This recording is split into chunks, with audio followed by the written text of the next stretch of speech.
afternoon and welcome to Meeple, uniting meeples around the world. I'm PJ, I'm here with Gareth, and we are going to talk about Gateway to My Soul. 3 games that got us into this hobby that we all love. Gareth, how are you? I am very well. How are you, PJ? I am doing amazing. It is always an honor to talk with you. I'm excited. I'm excited. Let's do this. How excited are you, Gareth?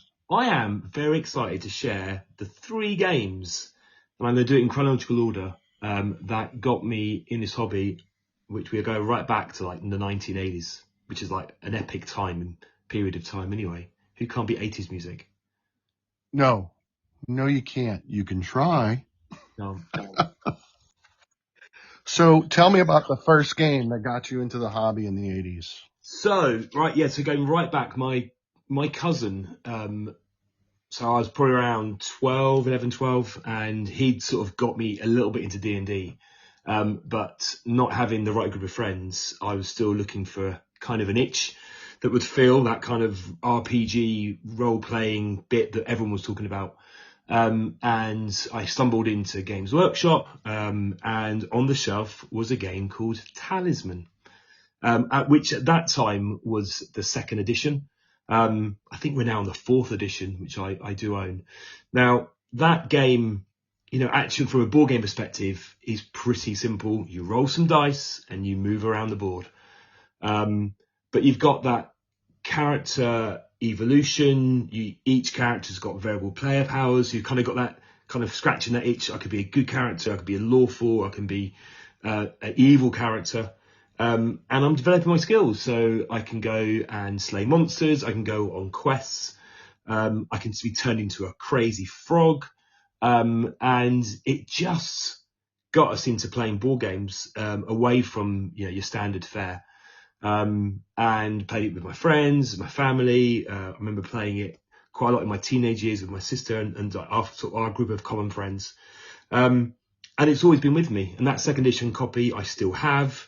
They released expansions that added dungeons to it. And of course, when the 4th edition came out, I picked that version up, just to scratch the itch really and just keep that nostalgia running, and have also bought up all the boards, but he's a table hog these days. But back then it was Games Workshop, now it's Fantasy Flight. But that is Talisman, just a really nice roll and move fantasy game that doesn't do anything new, but does it pretty well. I love that. I love that story. I want to go back. I want to revisit a little Gareth playing as a crazy frog. Crazy Frog. I'm sure there's a song like in the UK called Crazy Frog. No on Spotify or go on Apple because you'll hurt your ears. But yeah, so you can get turned into a frog and you drop everything.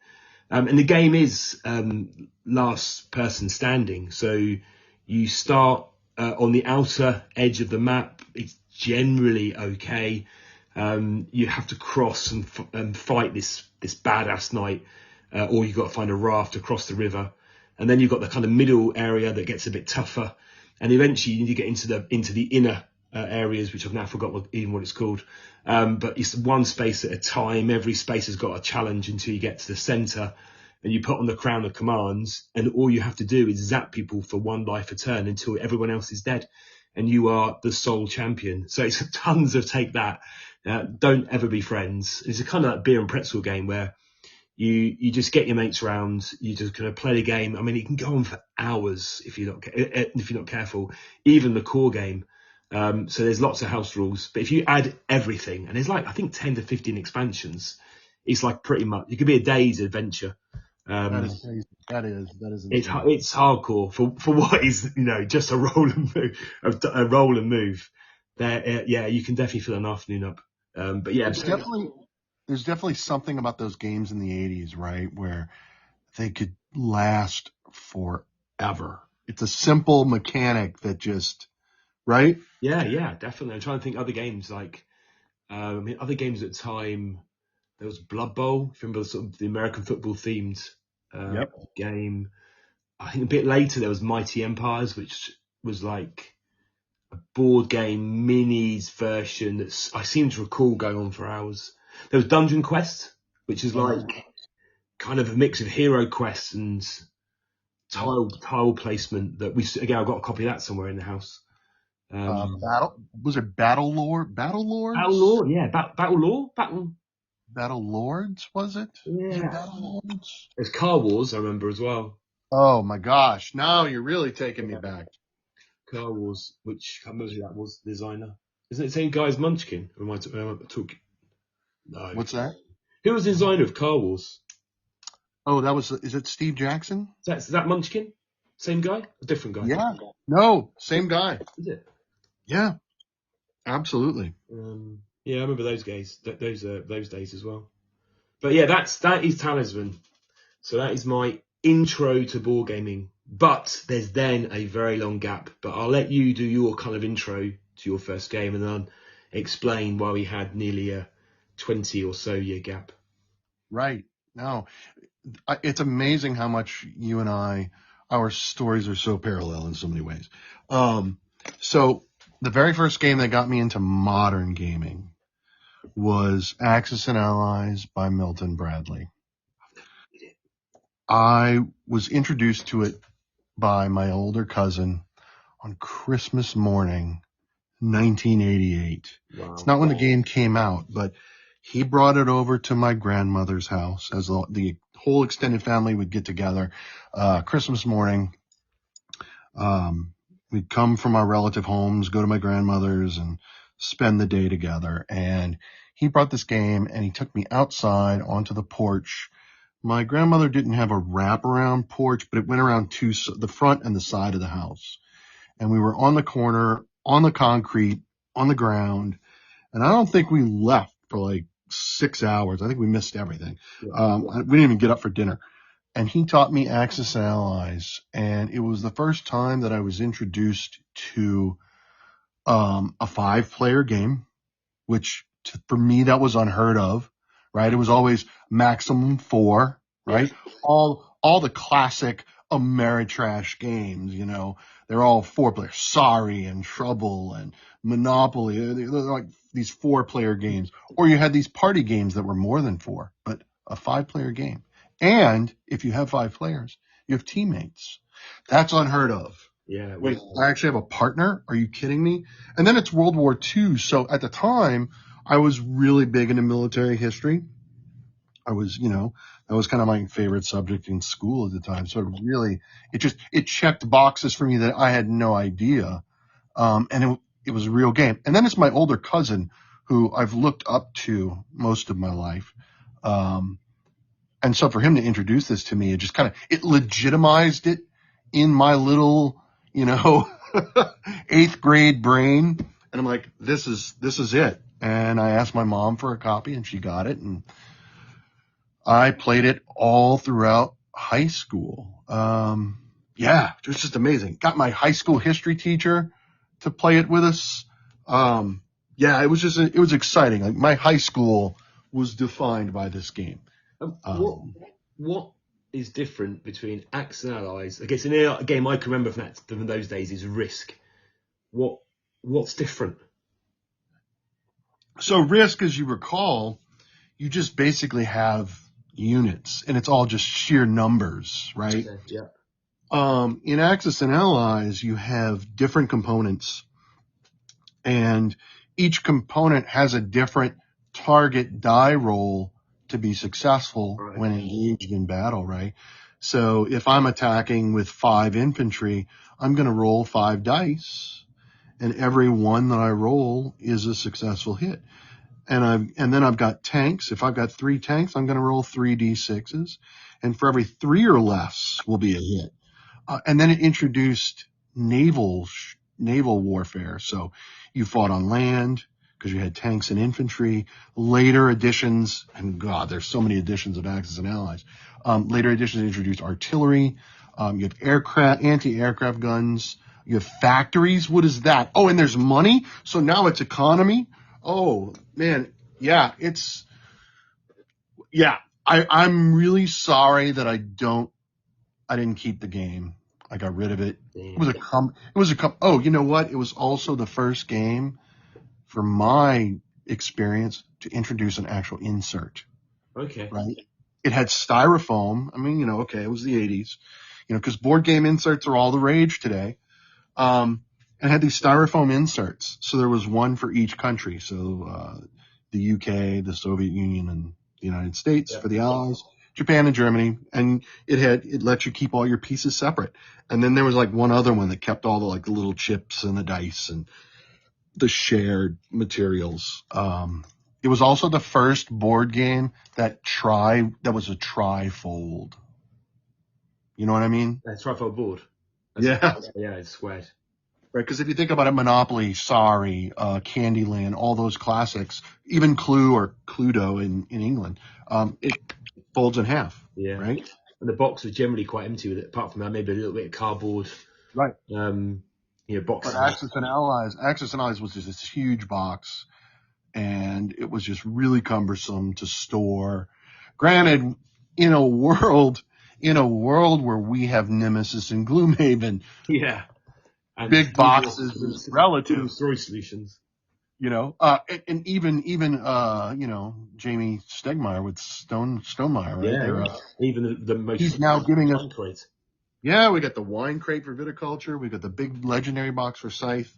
So yeah, big box. It's like big boxes are the way to go, but back then not so much. Because yeah, I wish I still had the original copy.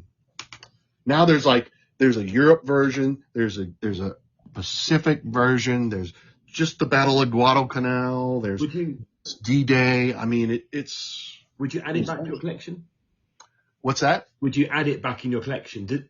Is there other games that do, like Talisman is at a 4th edition? It's pretty much the same game with some rule tuning. Would you add it back in your collection, or is it nostalgia only? You would. I would. But I think I would go back to the original if I could find it. Yeah, surely a thrift store, charity. Yeah. Gotta find it. Nostalgia's good, but it was a solid game, right? Like, so, Talisman's roll and move. I don't know what you call Axis and Allies. Roll and fight? Roll and fight. I get, because that's the only time you roll dice. Dice was used to resolve combat. Every unit had its own movement, right? Yeah. Some things could move 4 spaces, some could only move. So then there's a gap, like you. There was a long gap. Again, I played this throughout high school, but when I graduated from high school, I didn't go to college right away, so I got away from board gaming. And you mentioned a gap as well. So what was the next game that? Yeah. So while we played like Talisman and other games, and I think when I said battle cards earlier, and I was about Dark Future as well, Steve Jackson was nothing to do with it. I just looked it up. It was like Richard Halliwell and Ian Livingstone. So if anyone picked up on that era, you can call us on it. But yeah, so through those 90s, 80s and early 90s, still playing games. But I think around the time the PlayStation 1, so it must be like 90 or 94, maybe 93, generally seemed to move away from analog gaming to digital computer games. I'd always been into computers, but Absolutely. But yeah, I think, and I guess also being a middle-aged teenager, the world's priorities change, and maybe board games were maybe not so cool. Obviously, they're cool now. I'm not sure cool is even allowed as a word anymore.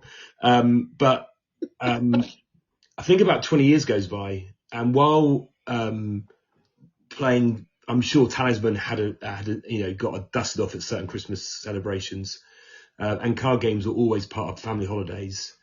What we would call modern gaming didn't reappear till about 2012.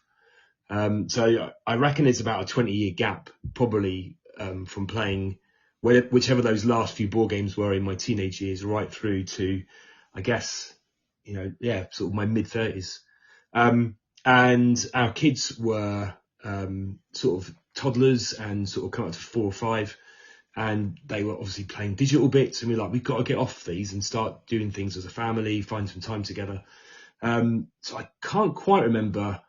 I think we bought a copy of Catan early on, and then got home and went, oh, it's 3 players, and there was 2 of us. So So I was like, okay, this wasn't a good start, and sat on the shelf unplayed for years until maybe even like 3 or 4 years ago. So I hadn't only played that recently.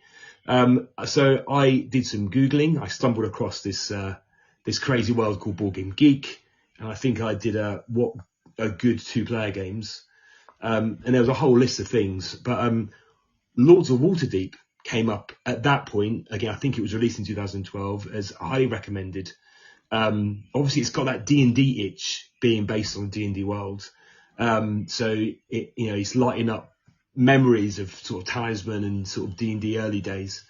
And it said it was really good for people who weren't necessarily into board games. And my wife would definitely not say then that she was a gamer. So off we went. I remember buying it from a small town about 40-minute drive from here called Chichester. They had a Waterstones bookshop, and they're run independently, and they had tons of board games, which unfortunately the one where I live now hasn't. And there it was on the shelf. Took it home, opened the box, and went, whoa, like, proper rule books. I mean, now that has got a proper storage solution. It's got those little coins that are different, the wooden coins that are different shapes. Set up, learned the rules, which are actually relatively easy, and that dipped our toe into worker placement. And my wife luckily fell in love with it, and we played that game a ton. In fact, I bought that game, I've sold that game and sold it again recently, because while it's nostalgia and it definitely is a game I'd recommend to loads of new gamers, there's so many more games now that just are more in my, I guess, what I'm looking for from a sort of complexity perspective. But plays 2 to 5 players really well, sort of midweight. I think it's about 2.4 sort of complexity. But that game I've taught to loads of new players. It's such a good example of understanding how to get into worker placement, and that initial concept of a mechanic which was completely alien to us because we were so used to rolling a dice and moving around the board.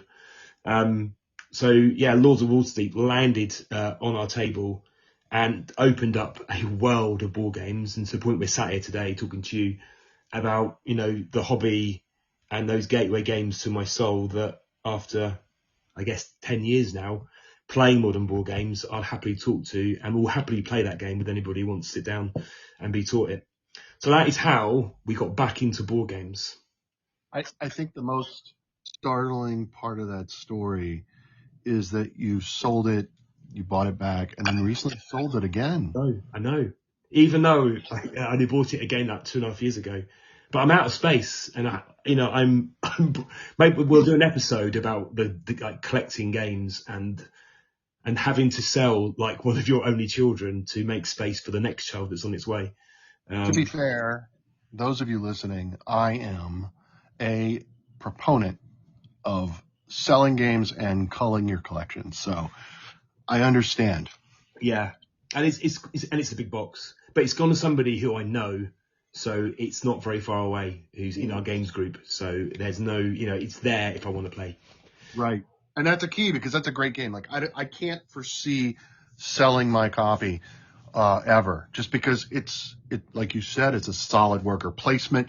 It's good. It recently hit the table maybe about a month ago with some of our friends. It's just, it's a classic, right? And Classic. it scratches that D&D itch. Yeah. Yeah, absolute classic. That's a good way of, it's one of those, those games that everyone should try if they're getting into the hobby. So the key to remember, that fantasy itch, that kind of, So I think the thing to remember, and we will ask our listeners to hold us accountable to this, is when we do our episode where we talk about classic games, right? We should not talk about this one because we've already covered it. I will write a list of the games we talked about so we don't repeat. So everyone who's listening gets to hear something original and not a repeat. Yes.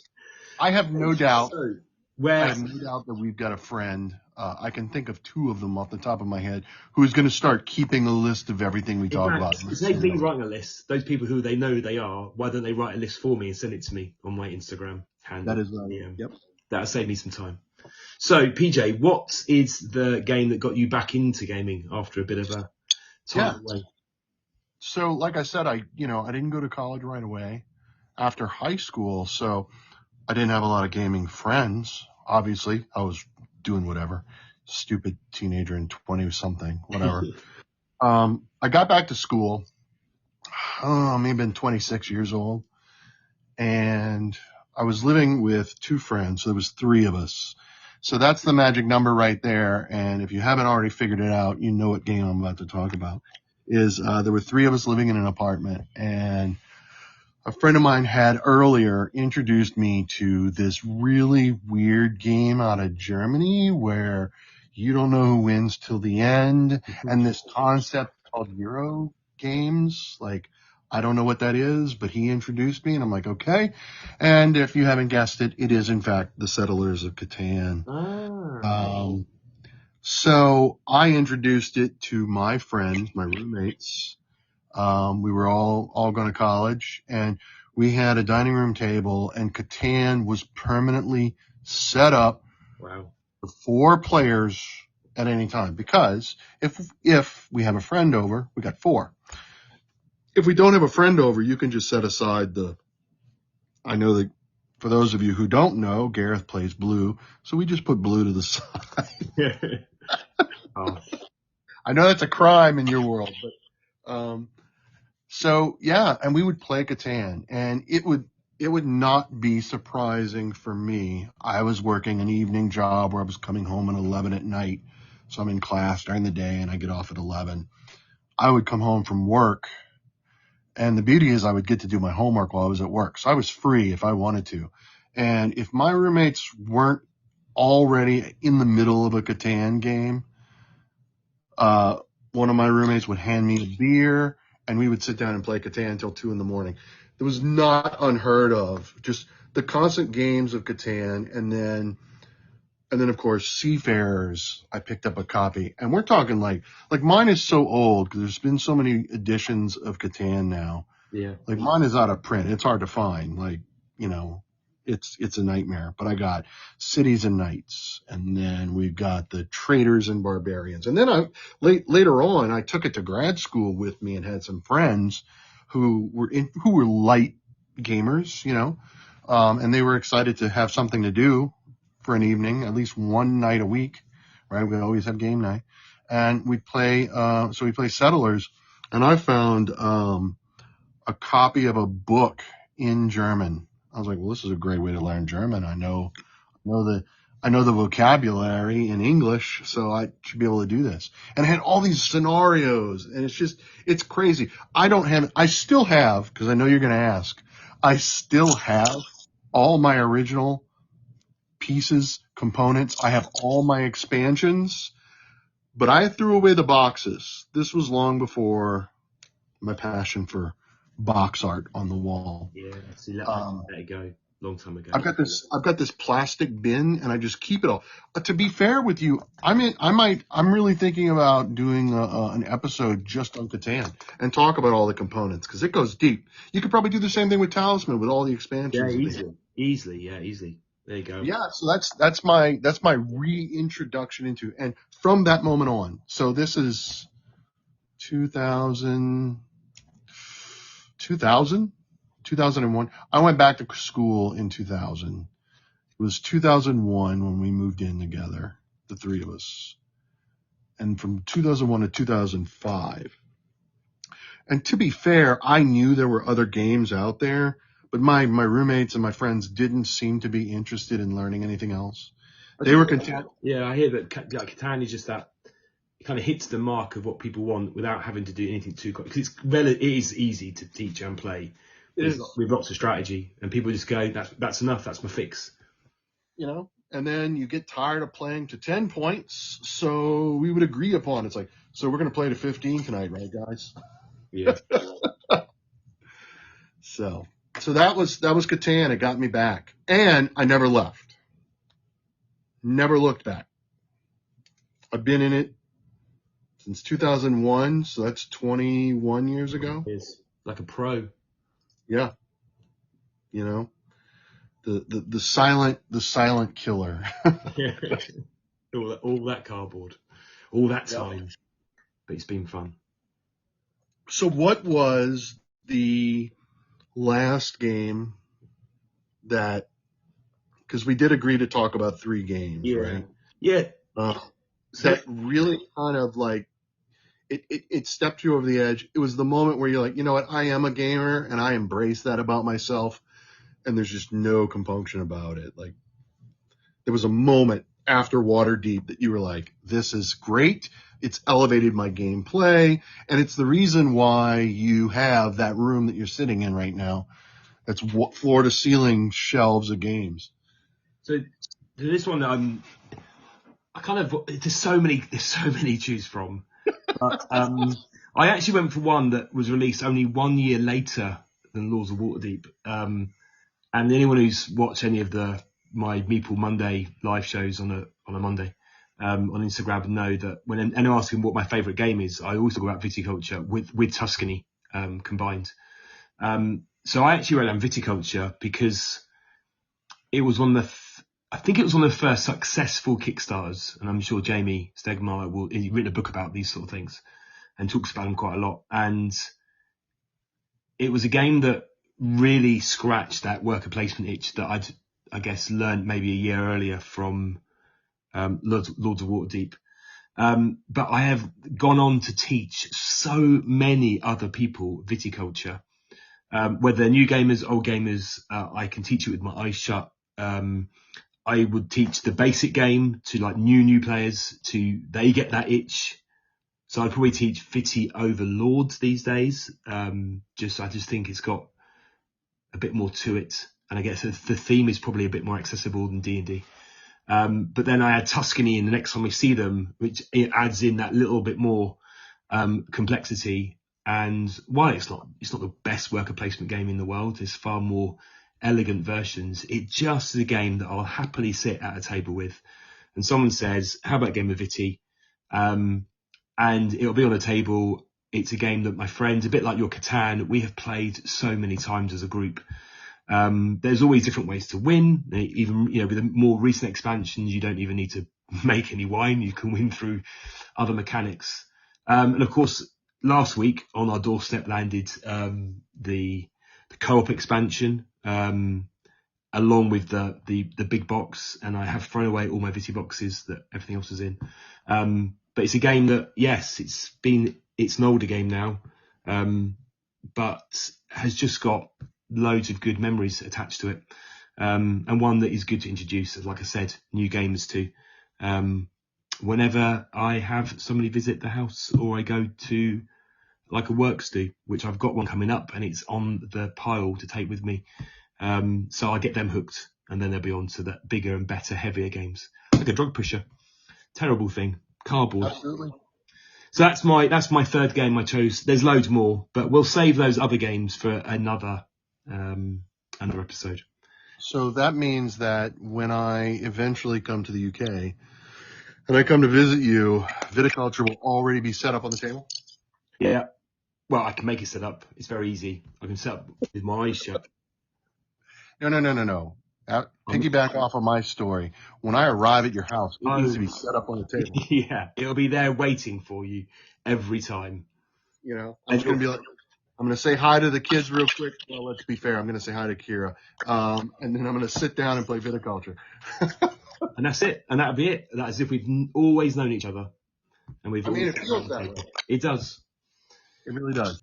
So PJ, tell me about the third game that got you, I guess, hooked into the world of board games. So it's kind of interesting. It piggybacks off my first story. In 2006, I met my wife, and she was an avid gamer.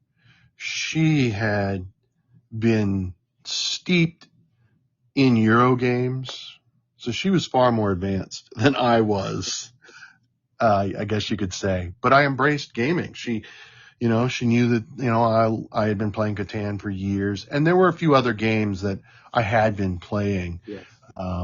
We got together, and she introduced me to Ticket to Ride.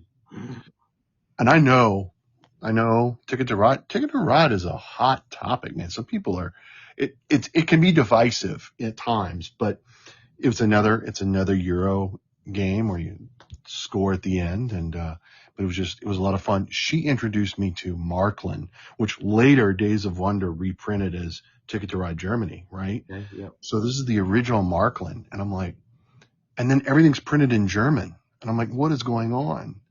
Because it's a German copy that she has, which I guess is, worth pointing out, is that she had spent some time in the Netherlands doing a study abroad program as an undergrad, and she could read German, so for her this was not a big deal. So I was like, okay. So that was in 2006. I played Marklin. So let's fast forward. We have been together 15 years. We've been married 13 years. There are only 2 maps that we don't own. Oh, wow. For Ticket to Ride. Yeah. We own them all, and we keep them all. In fact, her father built us a box out of wood that would properly allow us to store all the boards and the rules and the components. And it's beautiful, so we can keep it all separate. Oh, I'll see a photograph of that. Yeah. I will definitely have to send that out. Yeah. Because the boxes of Ticket to Ride, and this is before we knew anything about Calexes or, anything else, it would be floor to ceiling. And we're like, okay, this is taking up too much room, because they're essentially the same game. Yeah. And we challenged him to build us a box, and he did. And to this day, we love Ticket to Ride. We just picked up the 15th anniversary of Europe, which was amazing. I love the beautiful plastic trains. And it's not that we are both avid train enthusiasts or the theme of trains or anything like that. It's just the Ticket to Ride hit it. It hit nice. It introduced me to set collection. That was a new mechanic I was not familiar with at the time. It was just really good, and defined most of our relationship together, our marriage. And now I think we own 100 and almost 200 games, of which 72% have been played this year. It's a good stat. Yeah. And we have no shelf of shame. Every game in our collection has at least been played once. And now we're trying to get through the entire collection by the end of 22. And we're at 72%. We're hoping to be at 75% by Gen Con in August. I think we'll be there. I'm nowhere near any of those stats. That's another episode. How to not play your entire game collection. I'm just going to have to go to the UK, and all we're going to do, except for viticulture, is we're going to play your entire shelf of shame. In fact, that's what I want to do. I'm going to volunteer my time to everyone listening. If you have a shelf of shame that you can't get to, if you're willing to put me up for a few days, I will come to you, and we will just play your shelf of shame. We're going to get that out of the way. Will you learn all the rules? I will try. Yeah. I mean, everything, that's a lie. All but one thing that I brought home for the UK Games Expo is now being played, which might be a first. It's only been a week and a day, and we've played nearly everything apart from Barrage. That's how you do it, though. You pick up a bunch of games at a con, and we've done it. We just go crazy the weekend playing games. So we're at 36 minutes. We better wrap this one up. And I guess any listeners have got any comments about which games got them into the hobby, or any similar stories to us and PJ, please just drop them in the comments. We love to read them. And we'll be back soon with another episode. And I think that to close out the episode, I just got one question for you, Gareth. Are you ready to play Vidi? I am ready. Ever ready. Excellent. I'll go get the wine. I love it. Okay. Cool. Thanks for listening, everyone. Yeah, thanks everyone. We appreciate it. Yeah, it's been a pleasure. As ever, PJ, let's speak again very, very soon. Yes, sir. Okay, stay safe. Okay, you too. Thanks. Bye. Bye, everyone. Bye.